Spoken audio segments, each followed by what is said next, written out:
День сегодня ясный, солнечный. Я предвкушаю.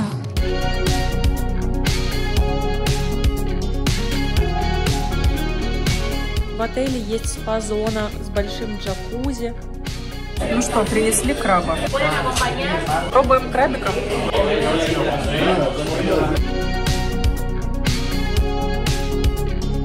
У меня проблема. Мои ботинки больше, чем нужно.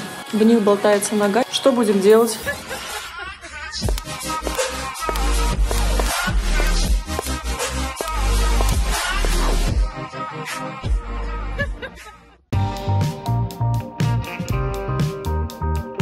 Путешествие из Буэнос-Айреса занимает 3 часа 40 минут. Стоимость перелета аргентинскими авиалиниями в сезон где-то примерно 120-160 тысяч песо, то есть примерно $220 туда-обратно. Туда я вылетала из интернационального аэропорта Хорхе Ньюбери. Это аэропорт большой, находится на берегу залива Ла-Плата, очень красивый вид открывается из аэропорта. И внутри можно найти большое количество ресторанчиков, кафе и магазинов. И есть детская площадка в зоне ожидания.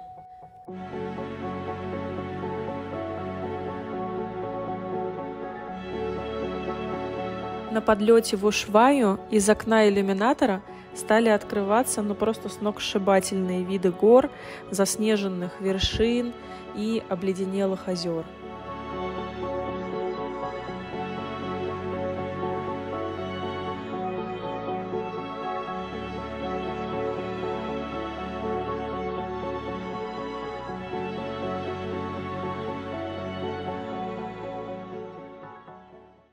Ушвайя – столица провинции Огненная земля. Между прочим, Ушвайя – это самый южный город в мире. Именно из Ушвайи отходят корабли в Антарктиду. Круглый год в Ушвайю слетаются туристы для того, чтобы заняться различными видами отдыха, связанными с природой, включая трекинг, верховую езду, скалолазание, дайвинг. Здесь можно увидеть большое количество морских птиц, морских львов и пингвинов. Но нужно знать, в какие именно месяца стоит прилетать, чтобы все это увидеть. Я прилетела в Ушвайю совершенно с конкретной целью – посетить Серра-Кастор и покататься на горных лыжах.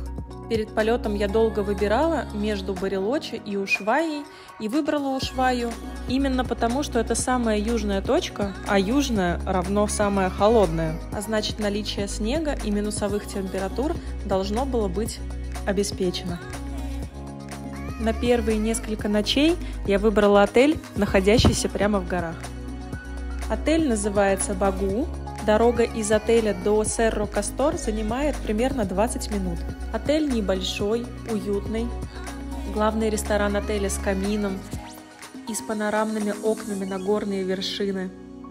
В отеле есть спа-зона с большим джакузи, сауной, местами для отдыха. И есть номера с гидромассажными ваннами. Одним словом, если вы ищете уединения, свежего воздуха, то в отеле Багу вам очень понравится. Оставлю ссылку в закрепленных комментариях.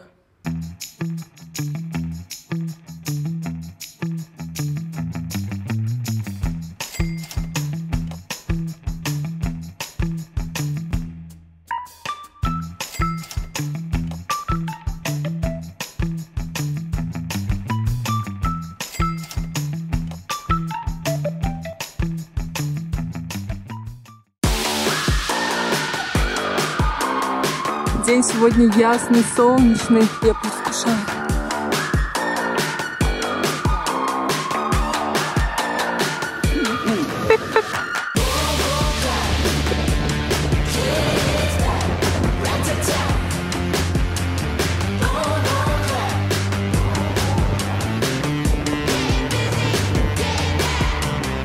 Сегодня чуть-чуть подморозило. Качество снега такое слегка жесткое. Зато дышится прекрасно. Все склоны ратраченные. Народа немного. На подъемнике у середины, получается, горы наверху вообще нет очередей. То есть все распределились по подъемникам еще внизу. Поэтому можно сказать, что здесь прям вообще просторно.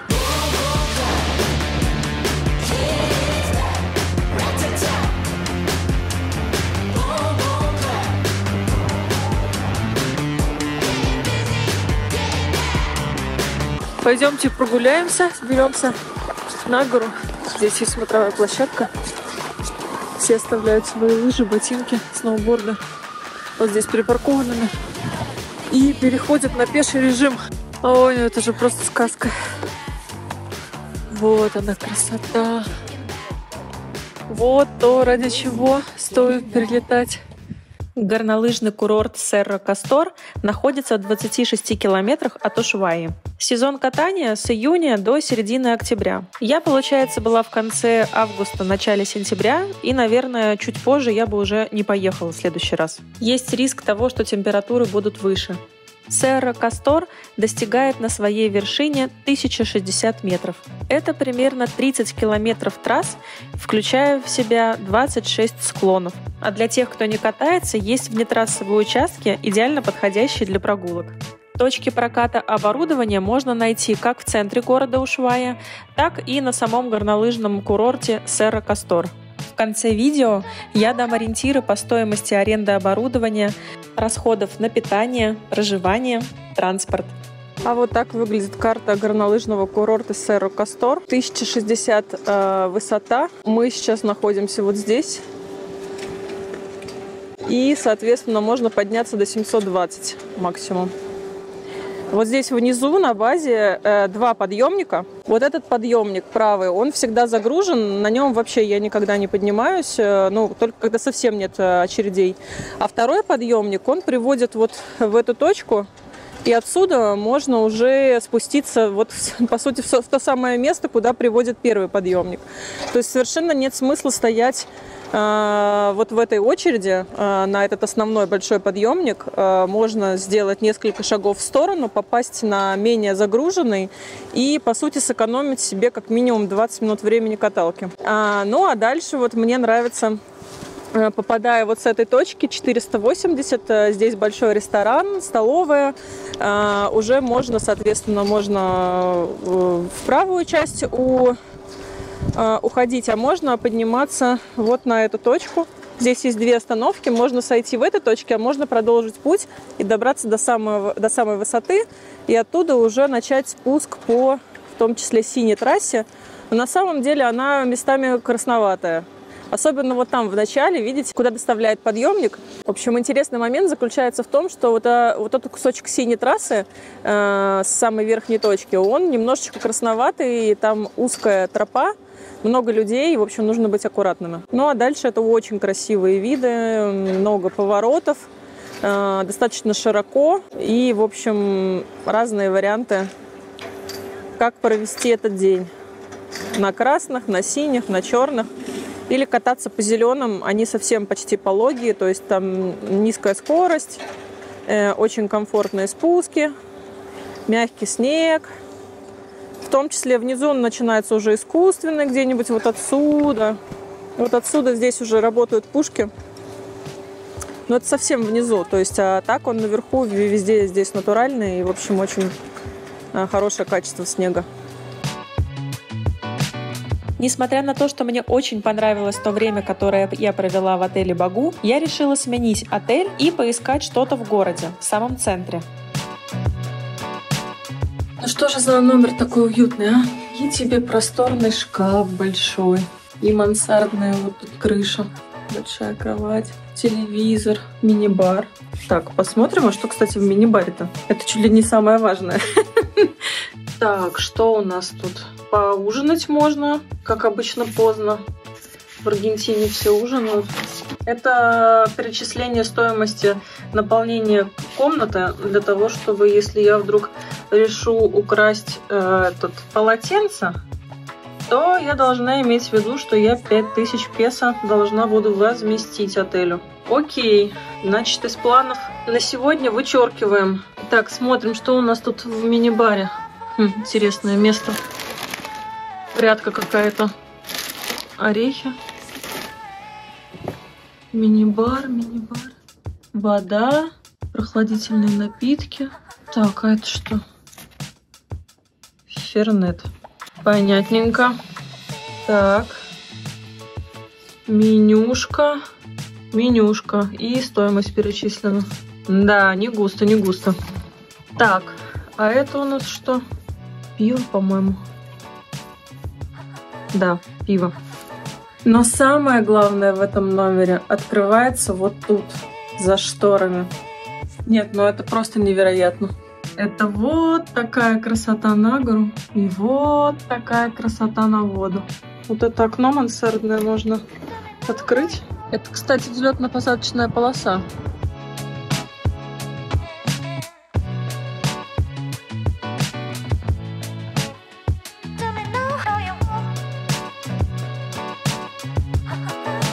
Городочек Ушвайя очень небольшой. Такой классический городочек у подножья гор. Посмотрите, как красиво он выглядит с берега. Вот он весь уровнями выстроен, потому как чем выше горам, тем, соответственно, выше домики. То есть они вот так вот линиями и построены. Из любой точки открывается вид на горы. Вот, со всех сторон их видно, их вершины заснеженные, особенно когда светит солнышко. Вот сейчас время заката, и очень красиво играют вершины. В городе можно найти спортивные магазины в большом количестве, продается экипировка, можно приобрести и лыжи, и ботинки, и одежду, термобелье, и куртки, штаны, все, что необходимо для катания. Поэтому, если вы еще не обзавелись своим оборудованием или своей одеждой, здесь это все можно купить. Еще в городе много, естественно, кафе, баров, ресторанов. Соответственно, здесь времяпрепровождение, оно делится на такую утреннюю и дневную часть, когда открыты магазинчики сувенирные, книжные, как раз магазины одежды, и вечернюю, когда после 7 часов вечера открываются уже рестораны и готовят морепродукты, мясо для того, чтобы принять своих гостей на ужин. Ужинают в Аргентине поздно, после 7-7:30, поэтому основная масса приходит на ужин именно к этому времени. Столики лучше бронировать заранее, потому что хороших ресторанов в городе достаточно большое количество, но есть известные прямо, которые рекомендуются и отелями, и гидами, поэтому вот в них такие знаковые места лучше, конечно, бронировать столики заранее. Рекомендацион. Если соберетесь в поездку из Буэнос-Айреса в другие регионы, в том числе в Патагонию, в том числе в Ушвайю, рекомендуется брать с собой песо из Буэнос-Айреса. Курс песо обмена выше и выгоднее в Буэнос-Айресе. Например, когда я уезжала, курс был 720 песо за $1, а здесь в обменниках его меняют в Ушвайе, получается, по 680. Это в лучшем случае это будет обменник Касса де Камбио. В отеле будет курс еще ниже. То есть крайне невыгодно с собой везти доллары и менять их здесь на песо. Лучше постараться просчитать свой бюджет и лучше взять с запасом. То есть в таком случае вы однозначно выиграете, даже если чуть больше привезете с собой песо и увезете их обратно в Буэнос-Айрес. Время отведать местную кухню, и я решила заказать морепродукты. На закусочку принесли мидии. Ну что, принесли краба. Того самого знаменитого краба из Ушвайи. Смотрим. Краб действительно есть. Вот так выглядит блюдо. Сейчас будем пробовать. Вот так выглядит блюдо. Вот он, крабик. С пармезаном в белом соусе. Ну что, пробуем крабика.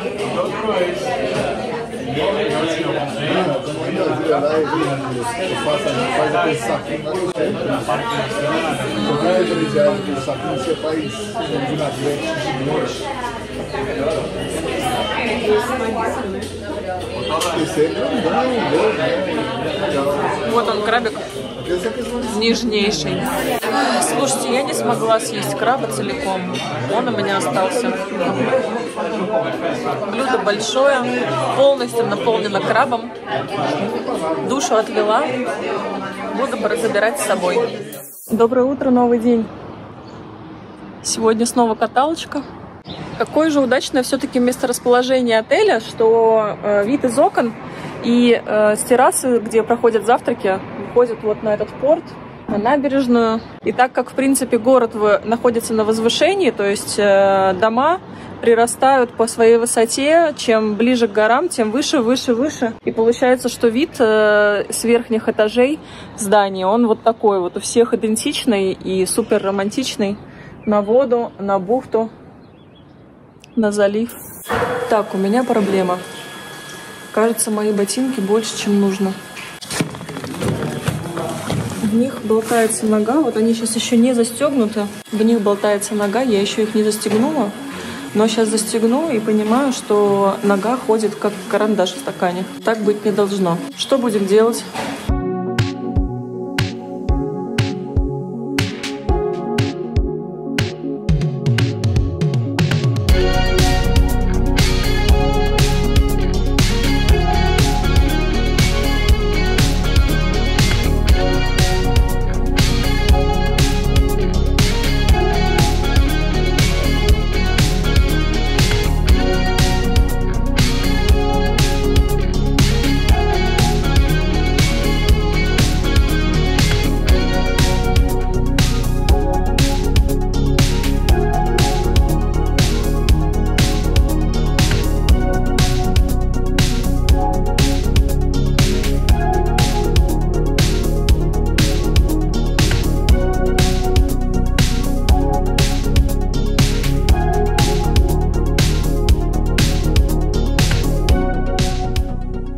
Счастливое лицо человека, спустившегося с горы, со следами от маски, с вмятинами.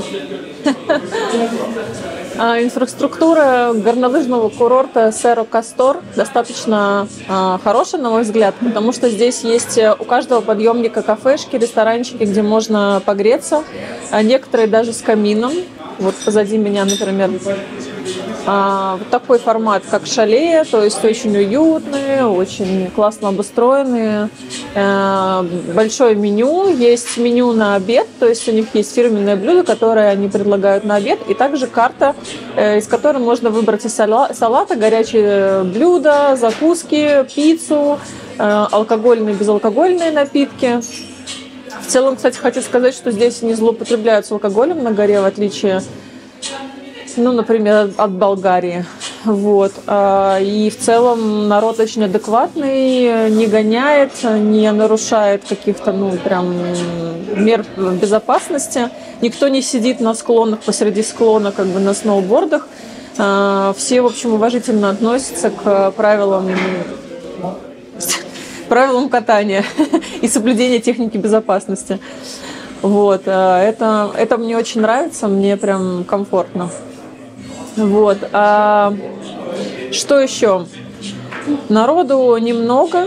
Мы сейчас говорим про сезон, соответственно, конец августа, начало сентября. И так как это все-таки не сезон, не сезон отпусков, то есть не сезон летних каникул детских, которые часто совмещаются с отпусками взрослых, то семей с детьми не очень много, но они есть, потому что в целом, наверное, этот курорт можно расценивать как семейный. И в целом здесь для детей много инфраструктуры, то есть и есть детская школа обучения катанию лыжам, много инструкторов катается прямо с детишками там друг за другом, как утята такие, плугом едут. Прикольно наблюдать за ними. Что еще? Много лыжников, которые хорошо катаются. Вообще в целом уровень катания на склоне я вижу хороший. То есть большинство людей катается именно в пределах красных трасс. В основном дети по зеленым и синим катаются, отрабатывая свои навыки катания. Очень большое количество здесь спортсменов тренируется. Я видела команды из Швеции, из Италии, из Франции, из США. Поэтому из Германии я видела команду. Все они катаются в своих фирменных тренировочных костюмах с логотипами, то есть, в принципе, нельзя перепутать команду, там, то есть очевидно, что из какой они страны, там и флаг их размещенный, название страны, и, в общем, они катаются частично на закрытых склонах, которые предусмотрены только для тренировок, то есть эти склоны перекрываются, и можно наблюдать, как происходит тренировка, то есть они там с рациями, с фотографами, с огромным количеством тренерского состава. Часть спортсменов поднимают не на подъемниках, то есть они поднимаются обратно на гору, а на снегоходах для ускорения, видимо, процесса, чтобы не терять время.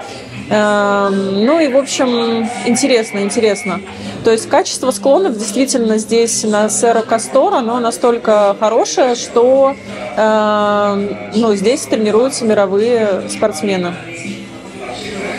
Вот, сегодня выпал снег новый, и склоны, конечно же, стали еще более приятными. Кататься по такому пушистому снегу мягенько, скорость развивается равномерно, обледенелых участков не замечено. Так что буду наслаждаться. Я рада. Все, с ботинками вопрос решен, заменили на более удобные, более комфортные. Можно продолжать каталку. Сегодня пухляк. Красотища!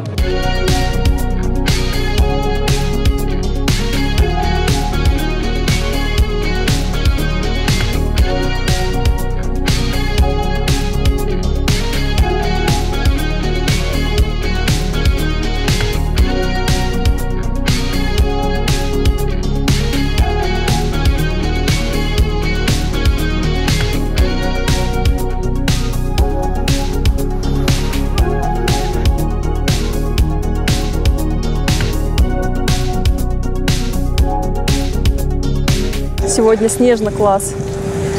На подъемнике встретился итальянский спортсмен, который поделился своей историей. Сказал, что он из Милана, и он тренируется, выступает как по скоростным спускам, как спортсмен по скоростным спускам. И примерно пояснил, как выглядит его жизнь и его обычный день. Во-первых, у него почти нет лета. Соответственно, лето он может позволить себе только в отпусках. Так у него весь год это зима, но он говорит, ему это очень нравится, ему не нравится жаркая погода, не нравится быть в тепле, и, в общем, он кайфует при температуре минус 2 градуса. Поэтому он с удовольствием занимается этим видом спорта, горнолыжными спусками скоростными, и, в общем, кайфует от жизни. Говорит, что весь день его состоит, естественно, из тренировок и задач, которые связаны с его профессиональной деятельностью. То есть рано утром тренировки, потом перерыв, потом снова тренировки. И, в общем, он добирается до отеля где-то в районе 7-8 вечера. Есть какая-то процедура ухода за лыжами, то есть вот они в какой-то специальной комнате для хранения оборудования ухаживают за лыжами, видимо, обрабатывают их к следующему дню и так далее. То есть и после этих всех процедур, он говорит, я прихожу домой, принимаю душ и, в общем, укрываюсь теплым одеялом, вот, потому что, говорит, у нас прохладно в отеле, и наслаждаюсь сном. И вот так каждый день. Собственно, каждый день выглядит примерно таким образом. Он рассказал, что перелетов огромное количество в год, то есть из зимы в зиму, в летний период, когда в Европе, так как он итальянец, он тренируется в том числе в Европе на горнолыжных склонах, и вот они перелетают из страны в страну, а, соответственно, когда лето в Европе, прилетают в Австрию, не в Австрию, а в Аргентину прилетают, а когда в Европе лето, они прилетают в Аргентину на другое полушарие, чтобы не пропускать свои тренировки запланированные. И, собственно, перелеты за перелетами из одной страны в другую, из Европы в Аргентину, из Аргентины обратно в Европу. И, в общем, вот так вот целый год расписан. Но, в общем, Это, несомненно, доставляет удовольствие, потому что я думаю, что для того, чтобы в таком графике жестком жить, нужно действительно, чтобы тебе нравилось то, чем ты занимаешься, это приносило удовольствие, и это было по душе. Вот такая вот интересная история с подъемника вести с полей. Все, каталка на сегодня закончена. Вот стою у выхода Cerro Castor, ожидаю трансфер.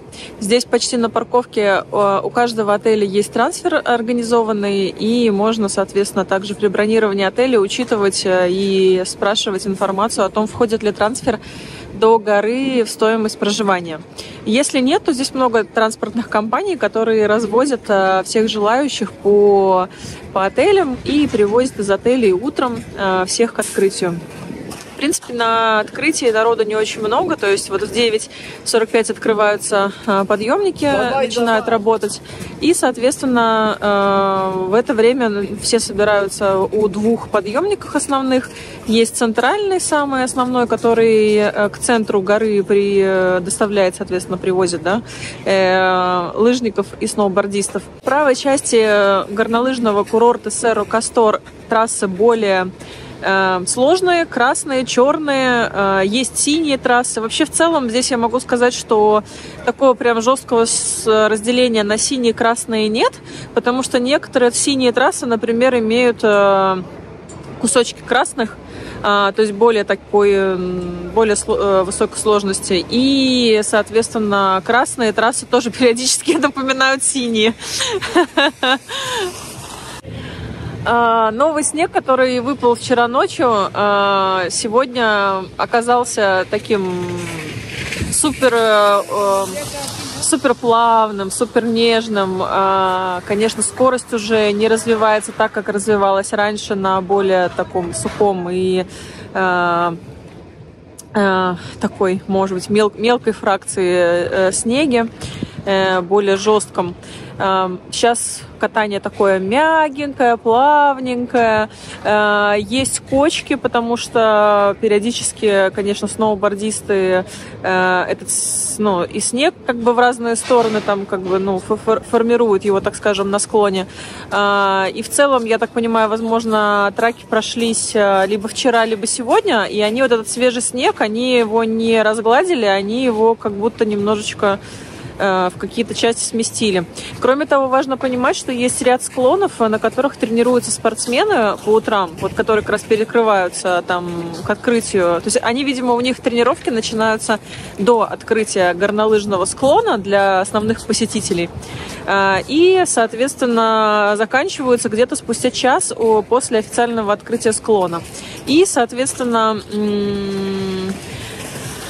после тренировок эти склоны остаются доступными для всех остальных желающих, для гостей курорта. И там сохраняется разметка, которую спортсмены организовали. Там, соответственно, есть трассы уже, которые ими созданы. То есть они тоже формируют, можно сказать, там снег и покрытие этого склона такое, которое будет им комфортно для тренировки. И поэтому после них нужно понимать, что есть некая специфика катания, то есть после того, как спортсмены потренировались, это, с одной стороны, очень интересно то, что ты можешь прокатиться по тем же самым трассам, попробовать свою скорость и умение выдерживать тот ритм и ту сложность трассы, которую выдерживают профессиональные спортсмены, олимпийские чемпионы. А с другой стороны, нужно понимать, что есть некая вот такая вот в этом тоже специфика, и нужно понимать, учитывать в графике, что первые там 30-40 минут, скорее всего, будут не все склоны работать, то есть они откроются спустя какое-то время, когда закончатся тренировки. Еще важный момент заключается в том, что трассы на Cerro Castor, они не освещаются, и здесь все катаются только в дневное время. То есть вот утром всех запускают, когда уже достаточно светло и комфортно. И вечером перед темнотой курорт закрывается. То есть курорт работает только в дневное время суток. И вечерних ночных каталог, которые, например, есть в Австрии, в других странах, в которых я также каталась. Здесь такого формата не предусмотрено, его здесь нет. Todo bien. ¿Para español? Sí. ¿Le puedo hacer una pregunta? Es que se me rompió mi cargador. ¿Perdón? Se me rompió mi cargador. Y acá ninguno de mis compañeros tiene iPhone. ¿Usted tendrá un cargador para prestarme un rato? No tengo el cable. Hablamos Claro. sobre... No tengo cable conmigo. Oh, Dios. Tengo mi canal en YouTube, entonces voy a hacer видео para el YouTube. Так, ну что, сегодня день, вечер пробовать мясо. Вчера были морепродукты, был краб. Сегодня знаменитая, значит, кордеро, это у нас ягненок. Значит, будем пробовать ягненка. Es cordero, ¿verdad? Es cordero, sí. Sí. ¿De dónde es usted? De Rusia. ¿De Rusia? Sí. Ah, pensé que hablaba portugués. Es más, le iba a decir si puedo enseñar a hablar portugués. Вы посмотрите, вы Hola. посмотрите. Ok, toma. ¿Así? Así. Ah. Y agarra la costillita. Вы посмотрите, меня угощают прямо вот с огня мясом. Вот оно, мясо готовится. И вот такое вот свеженькое. Voy a comer yo también. Vos también, vení, vení. No quiero comer. Какое мясо вкусно. Vamos a salir en YouTube. Mira. Así. Все будем Vamos a есть. comer los tres.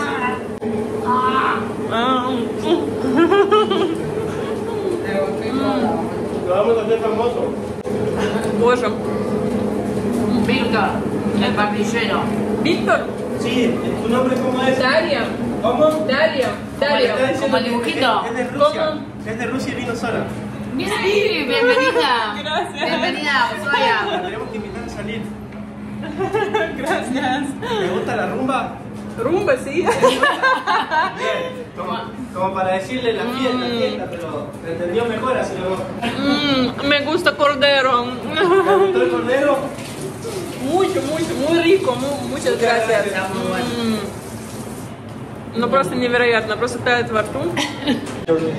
Да, этот ягненок очень вкусный, очень нежный, такой же, как приготовил повар прямо с огня. Моя рекомендация.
Хочу поделиться тем, что в этом путешествии в Ушваю мне очень-очень везло на людей. Мне встречались очень открытые, очень душевные, очень отзывчивые люди, искренне проявляющие интерес, готовые прийти и на помощь, и с советом. В следующий раз, когда я вернусь в Ушваю, я обязательно вновь воспользуюсь услугами транспортной компании Гастона. Его контакты оставлю также в закрепленных комментариях. И вместе с Гастоном, Рикардо и Марией снова буду ездить на Серра Кастор. Благодаря им каждый мой день начинался с улыбки и ей уже завершался. А еще я познакомилась с одной семьей, которая живет в Ушвае много лет и держит отель. Я поговорила с хозяйкой отеля Флоренцией и ее сыном Оливерио.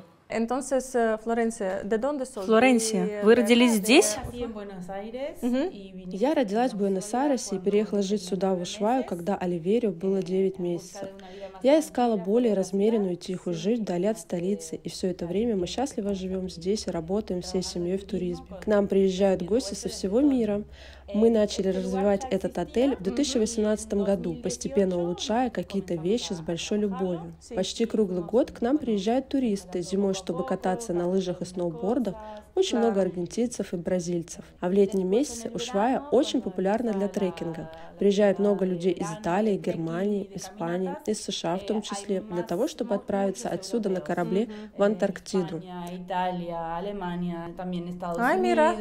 А это дорогое путешествие? 8-10 тысяч долларов на 10 дней, но это цена за пакет, все включено.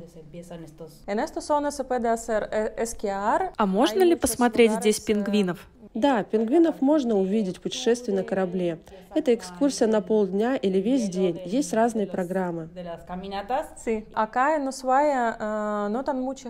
Как я поняла, вообще Ушвая городок не очень большой, правда?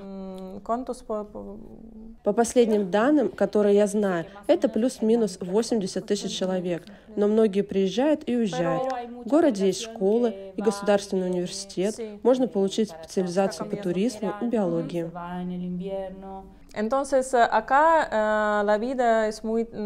Если я правильно поняла, жизнь в Ушвае очень спокойная. Это так? Да, и что очень важно здесь, очень безопасно. Все друг друга знают. Но если хочешь жить в Ушвае, важно, чтобы нравился холод. Ну и важно понимать, что почти все доставляется из столицы. Продукты, магазины, овощи, фрукты.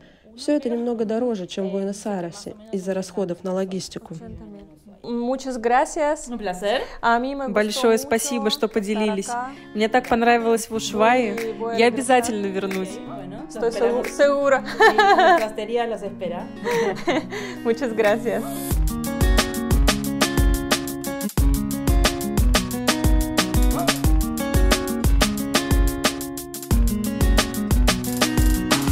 Боже, как не хочется улетать.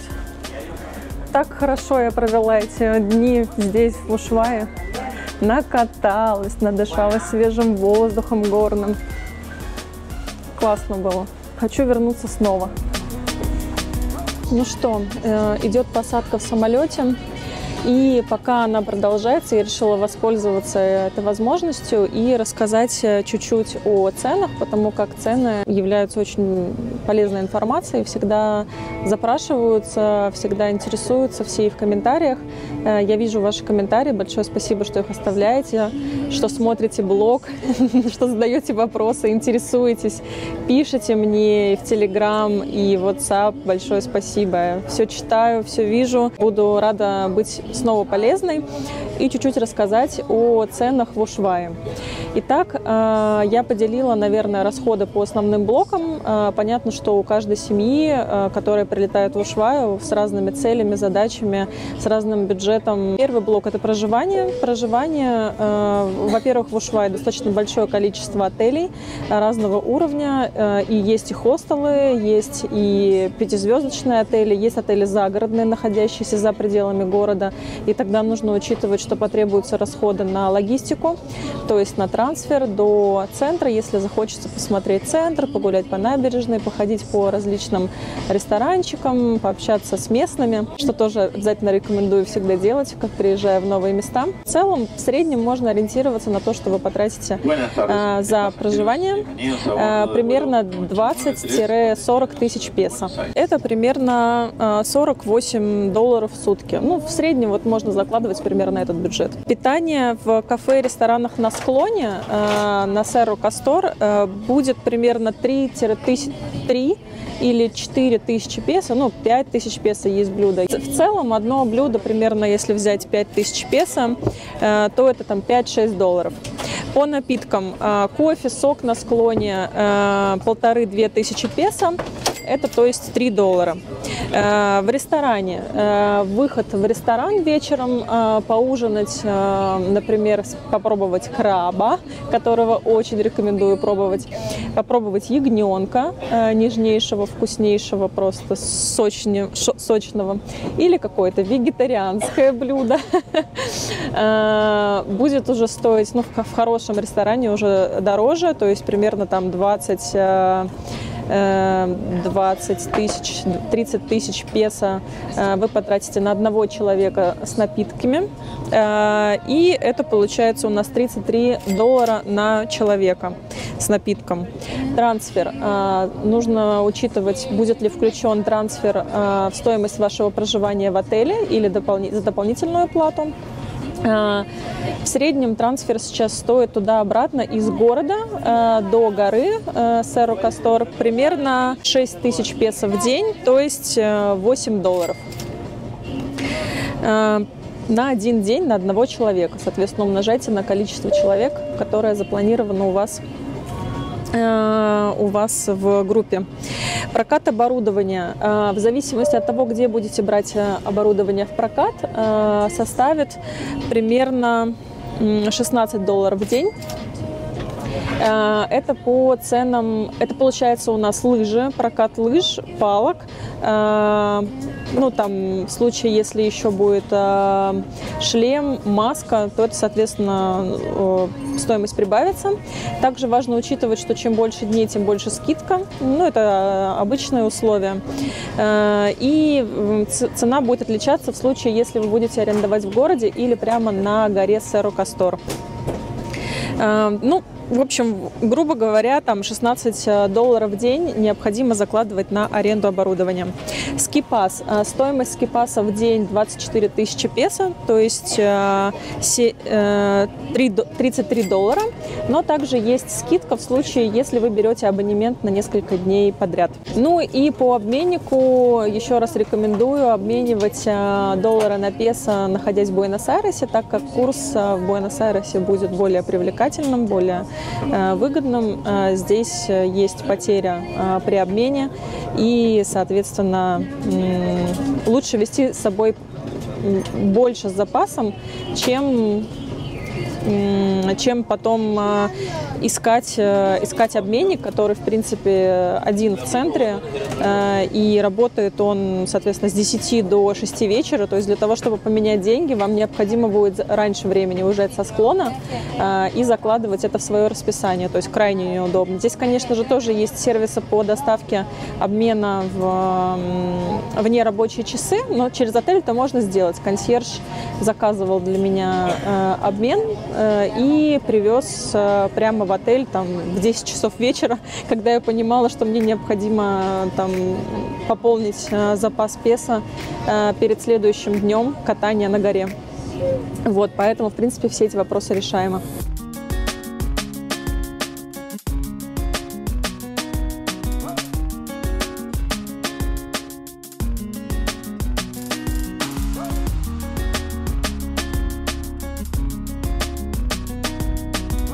Пока мы летим, хочу рассказать, что на посадке было несколько человек с травмами, переломанными руками и ногой, полностью загипсованные. И при мне на склоне двое парней столкнулись на сноубордах. Несколько раз я видела, когда на носилках забирали медицинские работники со склонов людей. В трансфере был парень, которому прямо на склоне в медицинском пункте оказали помощь и сделали операцию и положили 6 швов. То есть он каким-то образом, в общем, получил такую серьезную травму. В Серро Кастор настолько хорошо подготовлены медицинские работники, что даже можно обратиться к ним вот, ну, с серьезной проблемой, не дай бог, конечно. Я считаю, что это вообще большое преимущество и хороший уровень показывает на самом деле подготовки горнолыжного склона. Для меня лично при выборе места для катания это важно. Я опиралась в том числе на понимание того, что на этом склоне тренируются профессиональные спортсмены, что трасса оборудована хорошо, что безопасность соблюдается, и, соответственно, понимание того, что внизу есть специалисты, которые могут оказать скорую медицинскую помощь, это тоже, не знаю, большой плюс. Поэтому, если для вас так же, как и для меня, это важно, вот решила поделиться тоже этой информацией. Поэтому при выборе места для катания можно это тоже учитывать. По дороге из Буэнос-Айреса в Ушваю я летела эконом-классом, а на обратном пути решила проэкспериментировать и взяла билет бизнес-класса. Ну, как взяла билет? То есть у меня был куплен билет эконом-классом, и, соответственно, я сделала апгрейд, спросила на стойке регистрации в кассах, сколько будет стоить апгрейд, то есть увеличение класса до бизнеса. Это стоило 30 тысяч песо, и я приняла решение полететь обратно бизнес-классом, чтобы разведать обстановку и в том числе понять, чем отличается класс обслуживания в аргентинских авиалиниях эконом от бизнеса. Думала, может быть, питание будет сильно отличаться, вот, а так как поесть я люблю, на еде я решила не экономить и, собственно, приобрела билет в бизнес-класс. Смотрим. Значит, в экономе, когда я летела из Буэнос-Айреса в Ушваю, нам предложили 2 альфахорос. Альфахорос – это вот такое суфле, фирменное аргентинское. Нам давали по 2 штучки и прохладительные и горячие напитки. Из прохладительных это кока-кола, вода, соки. И горячие напитки можно было выбрать чай или кофе. Значит, что мы видим в бизнес-классе? В бизнес-классе 1 альфа-хорос вместо 2, к которым я уже привыкла. Орешки. И сэндвич. Сэндвич с ветчиной и сыром. Ну, выглядит, в принципе, аппетитно и очень свеженько, но так как на обед я не хотела есть сэндвич, и учитывая то, что я планировала обратно лететь тоже эконом-классом, я подготовилась к этому, к самому важному потреблению пищи, подготовилась заранее. Попросила таксиста остановиться в кафе в городе, кафе-ресторан, и там же есть магазинчик, где продают готовую еду, то есть боксы с салатами. И купила несколько боксов с разными салатами. Вот, собственно, сейчас я пообедала таким салатом и не пожалела, потому что, ну, все-таки это обед, и лететь 3 часа, и, в общем, хочется нормально поесть. Сэндвич – это не совсем то, что я бы хотела поесть на обед. В общем, рекомендую тоже готовиться, если для вас это актуально, готовиться заранее, приобретать любимую еду, чтобы наслаждаться полетом.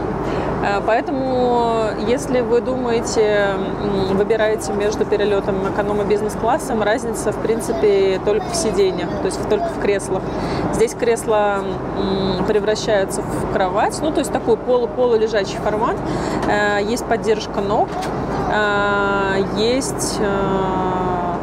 Ну, оно раскладывается, соответственно, как такой лежачий комфортный вариант, то да, имеет смысл здесь достаточно широко, вот, комфортно. В общем, эконом от бизнеса отличается, по сути, только креслом.